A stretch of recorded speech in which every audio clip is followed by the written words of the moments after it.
This is a Fox News Alert. I'm Bret Baier. Welcome to Washington.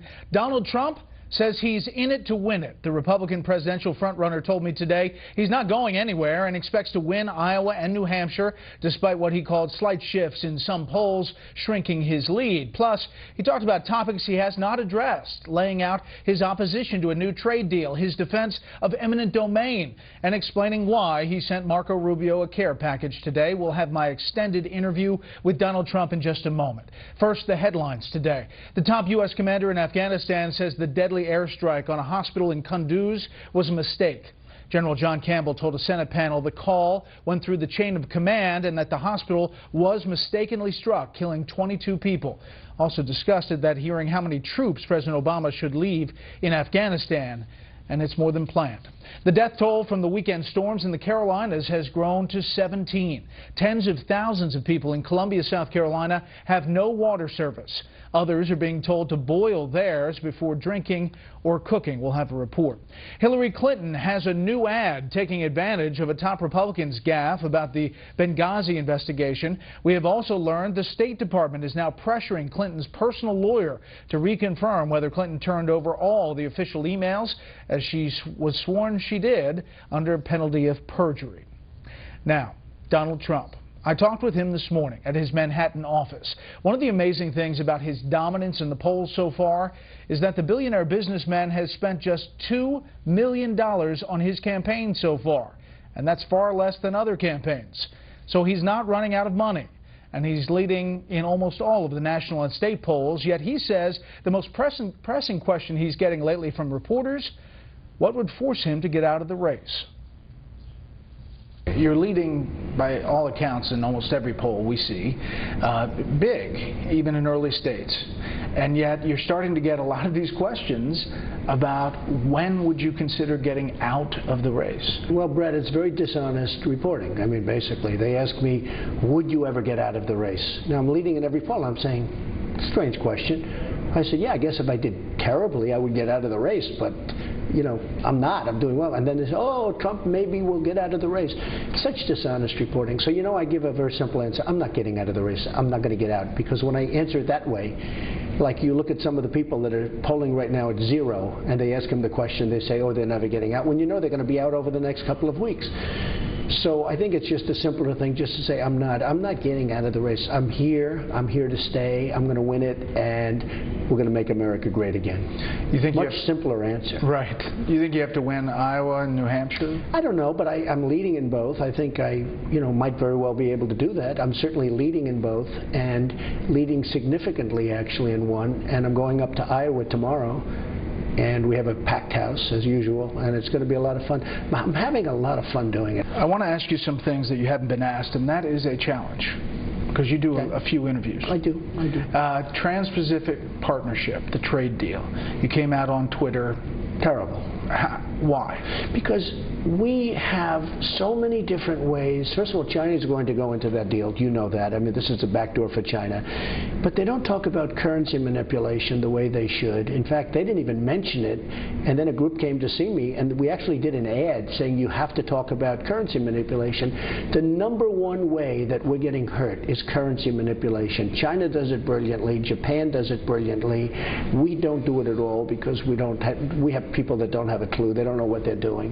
But there are so many different back doors to that trade agreement, and basically it's done by the lobbyists, it's done by the special interests for certain companies that want it, but it's not good for our country. We're losing our jobs, we're losing our money, we're losing our base, we're losing everything. These trade deals are negotiated by people that don't know what they're doing. So it doesn't bother you that you're on the same side as Bernie Sanders on this issue? It's not the same side, and if it is, it's fine. We're on the same side for different reasons.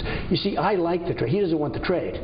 I like the trade, but it's got to be equal or better for us. Not even, you know, if you look at the imbalance that we have with Mexico as an example, everyone always says about the wall, I'm going to build a wall. And I always say Mexico is going to pay for it, and I mean it. Mexico is going to pay. Everyone said, oh, that will never happen. Why would they pay? Let's say the wall is going to cost $7 billion. They were saying 12. Mine will be bigger, better, stronger for half the price. Okay, that's the way I do it. But let's say it's $7 billion. We lose in trade imbalance with Mexico $45 billion a year. In addition to that, we give them billions of dollars. Forget about what we lose. We also give them in subsidies. And the money they take out of this country is unbelievable. The economics of deporting 11 million immigrants, it just doesn't seem to add up for a lot of people. You're going to make it so tough, look. You're going to make it so tough that they're going to leave. Many of them are going to leave. You're going to make it so tough, many of them are going to leave. And they're here illegally. We either have a country or we don't. What do you think of eminent domain? Well, I think eminent domain is wonderful if you're building a highway and you need to build, as an example, a highway and you're going to be blocked by a holdout, or in some cases it's a holdout. Just so you understand, nobody knows this better than I do because I built a lot of buildings in Manhattan, and you'll have 12 sites and you'll get 11 and you'll have the one holdout and you end up building around them and everything else. Okay, so I know it better than anybody. I think eminent domain for massive projects, for instance, you're going to create thousands of jobs and you have somebody that's in the way and you pay that person far more. Don't forget, eminent domain, they get a lot of money. And you need a house in a certain location because you're going to build this massive development that's going to employ thousands of people, or you're going to build a factory that without this little house, you can't build the factory. I think eminent domain is fine. Now, the Club for Growth doesn't like it because of me. They came to my office, right upstairs. They said, would you give us $1 million? They put it in writing. But back to the issue. You said in 2005, you said you agree with the Kelo case in the U.S. Supreme Court 100%. And that basically upholds eminent domain. If eminent domain, number one, a person has a house and they end up getting much more than the house is ever worth. You know, eminent domain is not like they take yours. You know, these people, because they're not very smart people, the Club for Growth people, and actually, I don't want to use the word extortion, but pretty close. They came up, they wanted $1 million, they would have been one. Well, other candidates are now using and talking about the issue. Think about it. They come up, they ask me for $1 million. I say, $1 million for what? I never even heard of the Club for Growth until 6 months ago. Yeah. I mean, you want $1 million? Club for Growth aside. No, let's talk eminent domain. Yeah, but this is one of the points I make. They ask for $1 million, I say no, then they come out against me, they take some ads. Okay, big deal, didn't have any impact at all. But eminent domain was one of their issues. So, if you have a road or a highway, I get that. You got to do it. If you have a factory where you have thousands of jobs and you need eminent domain, it's called economic development. Bernie Sanders, when the decision came out, he spoke out against Kelo case. He said the result of this decision will be that working families and poor people will see their property turned over to corporate interests and wealthy developers. It's not right. It's not right. Look, they get it, you know, the way they talk, people would say, oh, it's turned over. It's turned over for 4, 5, 6, 10 times sometimes what it's worth. People pay them a fortune. But sometimes you have people that want to hold out just for the... Most of the time, I will say, I've done a lot of out parcels. I call them out parcels. Yeah. Most of the time, they just want money, okay? It's very rarely that they say, I love my house, I love my house, it's the greatest thing that ever... Because these people can go buy a house now that's 5 times bigger in a better location. So eminent domain, when it comes to jobs, roads, the public good, I think it's a wonderful thing. I'll be honest with you. And remember, you're not taking property. You know, the way you asked the question, the way other people, you're paying a fortune for that property. Those people can move 2 blocks away into a much nicer house. I know, but if they don't want to sell... Well, look, I mean, they don't want to sell. I feel... But we can move on. I know what you mean. I agree. I think it's a great subject. It's a very interesting subject. I fully understand the conservative approach, but I don't think it was explained to most conservatives. You say you'd be great on foreign policy in part because you're great at making deals, and you're a master deal maker. What kind of deal would you make with Vladimir Putin when it comes to Ukraine or Syria? If you look at Syria, and he is now hitting ISIS also, by the way, if somebody wants to go hit ISIS, that's okay with me. We owe $19 trillion. And you know what? We're going to get bogged down now in Syria. We just went through Afghanistan. We're going through it now. Iraq, which is a total disaster. And I said, and you and I have had this discussion, we should never go to Iraq. And I'm the most militaristic person there is. But you have to know when to do it. Iraq was stopping Iran from taking over. They were equal strength militarily. And they'd fight and fight and fight, and they'd move 2 feet this way, 2 feet that way, and then they'd get tired and they'd stop for a couple of years. When we decapitated Iraq, Iran is now taking over the Middle East. And Iran is taking over Iraq. And I said that would happen. And I should get points when people think about voting. I should get points for vision, because I was the only one that said of all of these people. No, in fact-checked, that is definitely true, and we've gone back and looked at all the quotes, and you definitely did that. And you know who else has taken over? ISIS, because ISIS came out of that too. Don't forget, ISIS was the disenfranchised people from Iraq. So we got ISIS out of it. That was the dumbest war. I mean, well, we've had some pretty dumb ones. Vietnam was right in there too, right? But this whole Middle East thing. So now what happens is Putin is in there. He's going to bump. He's going to get quagmired too. He's going to be, stuck in the mud. And my attitude is he's fighting ISIS. You notice he's hitting ISIS pretty hard today. He's fighting ISIS. You know why he's fighting ISIS? Although there's a lot of other targets there too. Syrian rebels. Okay, sure, the rebels. So two things. One, you'd negotiate with Putin, you'd have a better relationship. I would probably have a good relationship with him, and maybe not. And if I didn't, I'd have somebody that would. But, my whole life has been making great deals. That's what I do. You stand not by...